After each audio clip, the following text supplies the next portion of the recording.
Hey guys, good evening. Welcome to the Dragon Slayer Forging Studio. Yeah. Good evening. Welcome to Dragon Slayer Blacksmithing Forging Studio. Today I'm going to go over a new series of videos I'm putting out, and it's going to be fundamentals of blacksmithing. So I want to go over some of the exercises that are outlined in Mark Aspery's books. Fundamentals of Blacksmithing. There's 3 books. I have the first one and the third one. And in this book, there's a series of exercise that takes you to, from plain beginner and goes all the way to forge welding and all kinds of. They're very good book. I made a little book review on that as well that you may have seen on my videos. Anyway, so all these exercises eventually if you do all that, you can go for an Abana certification, and then that's what I'm trying to do anyway. So I'm gonna work through this and then try to explain a little bit, start right from the beginning and how to be a blacksmith. I'm no expert, I'm self-taught. I've read books and this is how I've done it, and I made lots of mistakes and you probably will have to do as well. But anyway, it says how do things, and hopefully you can learn something from it. So the first thing that he's talking about the cow poop theory. That applies to how the hammer moves the material, because we got a hammer, and then there's different parts of it, and then depending how you hit the material, obviously it will move. It's not just a bending tool for bending the steel. There's different parts of the hammer that will move the metal differently. So, we got the face. The face is the part of the hammer that actually makes contact with the hot steel or whatever material you're forging and moves it. So I guess we'll go over hammer parts. Here's a hammer. This is a straight peen hammer. This is the peen. Sorry, this is a cross peen. Forgive me. This is the peen. So the peen is the back end. And its shape, it has different shapes. So this one's a cross peen because the peen's going this way and their handle's going this way. You could take another one here as an example. We have this hammer. That's a straight peen hammer. You can see the peen is in line with the handle. So we have the handle, obviously, that's the part that you hold on to.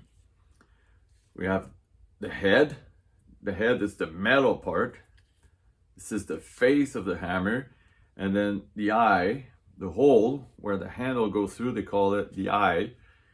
And usually there'll be a piece of wood or some kind of material going through that, and there'll be a wedge to hold that in place. So I'm gonna go over to the anvil and draw a little picture for you guys, and then we're gonna forge that and show you how different parts of the hammer will move the material. All right, so we got a piece of steel. And then what he means by the cow poop theory is, if you picture that you got a big cow patty and you take a stick and you hit it, the material or the poop will move in a certain dimension. So if we use the face of the hammer to hit our steel, it's gonna disperse the material in all directions. All right, so we're gonna hit our bar, so it's gonna get flatter and it's gonna grow in all directions. All right, boom, bang, bang. So that's one way to stretch out our material, depending what we're trying to do. If we use the peen, if we use our peen facing this way, our material, if we hit like this, if we had a steel bar, it would go like that. It's gonna grow lengthwise. Right, so if we want to make, or what they call tapering out, if we want to taper our bar, that's one way that we could do that. So we can hit our steel and it's gonna grow opposite or perpendicular to the peen. if we place our steel this way, we could widen it by hitting the peen on the hot steel, and it's gonna grow this direction. Make sense? Pretty straightforward. So let's see what that looks like once we have hot steel. So what we're gonna do is we're gonna take a piece of steel, we're gonna mark it. I'll mark it with a grinder so we can tell, or I'll mark it with a saw, I don't know. And then we'll have a reference point and we'll know which way it'll grow.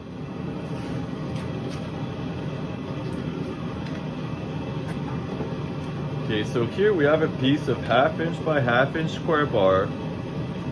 And we're gonna start by placing your piece of steel on the anvil. We're not gonna use the edges of the anvil, and we're only gonna use the face. So I'm just gonna squish it as much as I can, just in one spot, and see what happens.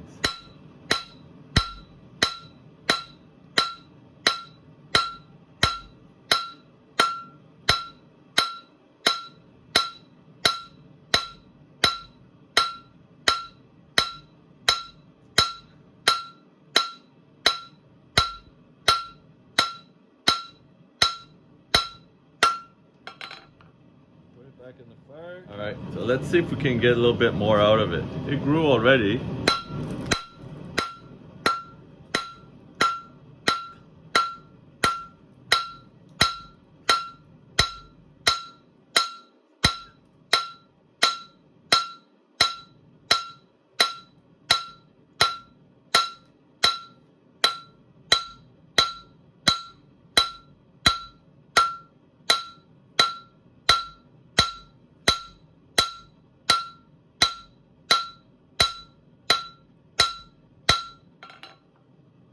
Now we can see what happened to our bar. It got flatter at this end, obviously, but see how it grew this way? So that's one way we can move material. That was using the face. So now I'll show you guys how we can stretch it out by using the peen. We'll cut this off and we'll start from our square end again. All right, so here's what I'm gonna do here. I'm gonna mark a section just as wide as the peen. That's gonna be your working section. I'm gonna mark that with the soapstone so we'll see it. That's cooled up. It's about 1 inch, 1¼ inch. And then we're gonna see how much we can stretch this up.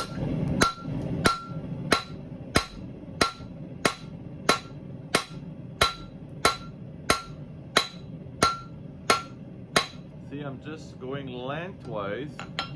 You can see with the weight's making the little bumps.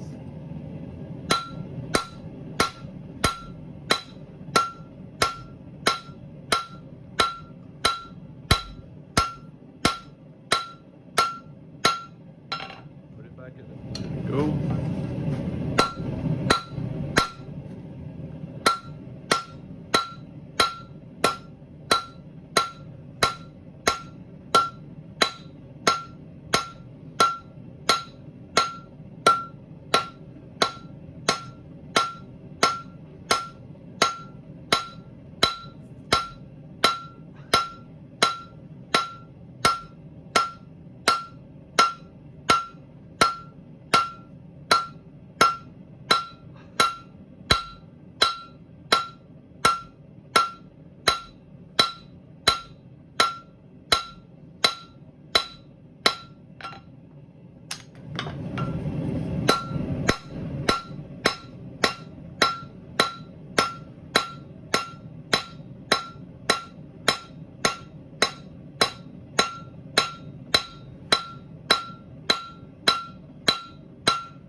Okay, so you can see here we have our start original distance. We've almost doubled our length of what we were working with originally. So the peen is a lot more aggressive. And then all these bumps, when I'm initially forging, it does not matter. I could fix it up, but I could use a colder heat and planish them with a hammer. So all these little bumps, I could fix that as I'm working along, if it's what I'm trying to do. Let's say I'm just trying to have a flat area, some kind of project. Now I gotta switch back and forth. I could flip it over. You can see the back, the side touching the anvil is very smooth. I can use that to my advantage. I can go back and forth between the two sides.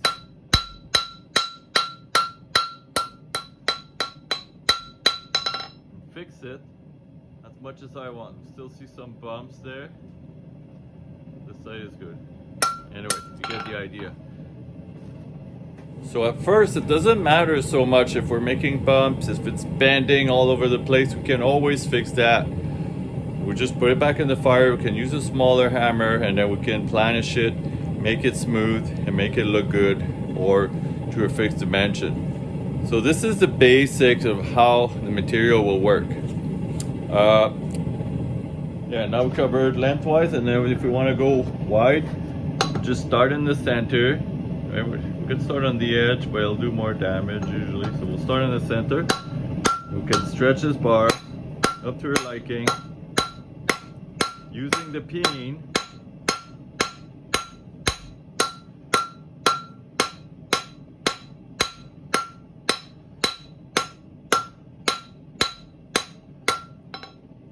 See here, it's kind of bulging up a little bit.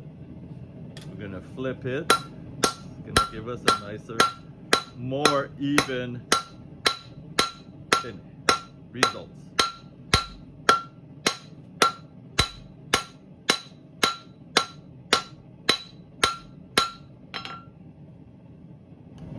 It's gonna see how much we can push this bar.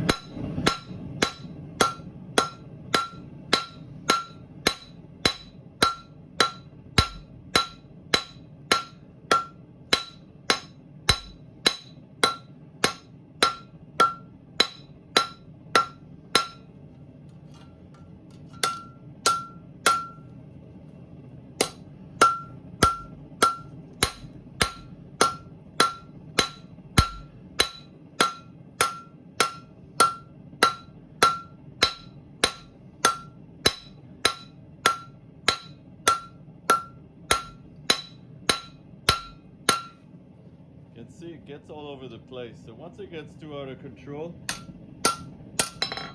flip it back, readjust, and then we're going to end up with not such a mess.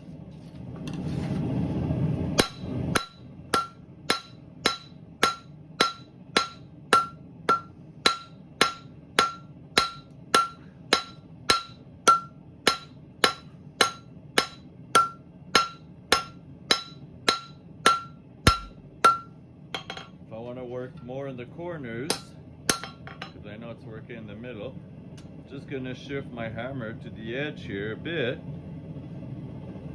It's going to push that more evenly across.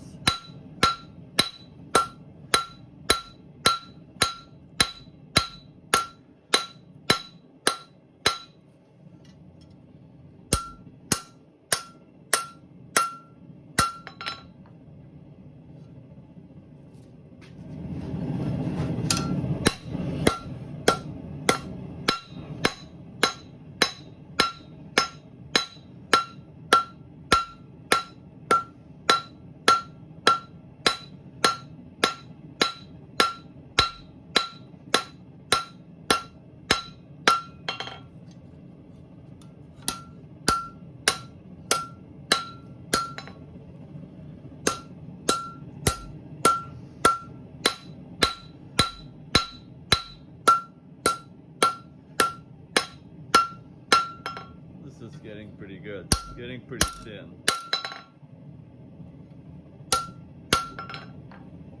Okay. So you can see here, this is the first piece that we stretched out. We're just using the face. All right, so you can see here so if we take this, That was very pokey, very sharp. I cut it off with the grinder. Right, so we got a little bit more width, but definitely not as much length. This was from the peen lengthwise, and this was from the peen across. Same size bar, you know, we're a little bit thinner, but we're pretty close in thickness. We're about 1/8. All right, so those are good exercise when you first start, because it tells you how the material moves. And then, as I mentioned, if I want this smoother, I probably would have corrected it a lot earlier, because eventually there's going to be a point where it's going to be really hard to make it smooth. But maybe you want this detail in your work, you know, give it a little personality or whatever. So yeah, so here's the basic of how to use the hammer and how to heat the metal. One quick thing I forgot to mention is if we want to speed up the process, now by using the peen, it's only hitting from one side. It's hitting from the top, but then if we want to really move the material, we can use the edge of the anvil. So this forward edge here on my anvil, it's been rounded off on purpose. It goes from 3/8 radius and then down to almost square, and then the back end here is pretty square. And same thing here. Here I have about a 3/8 to 1/4, and it's tapering out slower. So I don't know if you'll see that. You can see how it's rounded there. And then we can use pincher material right in here. And I was going to be hitting it from both sides and actually move the material really fast. We can also use a horn on the anvil. There's a different style anvil. This is just my knife maker anvil. This is the horn. And same thing, you know, you could see the face of this hammer is slightly rounded, and it's going to move the material at a certain speed.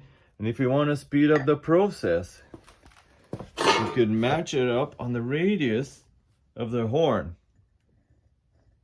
The further back we go, the flatter it is, and the further ahead to the tip of the horn, the sharper the bends get.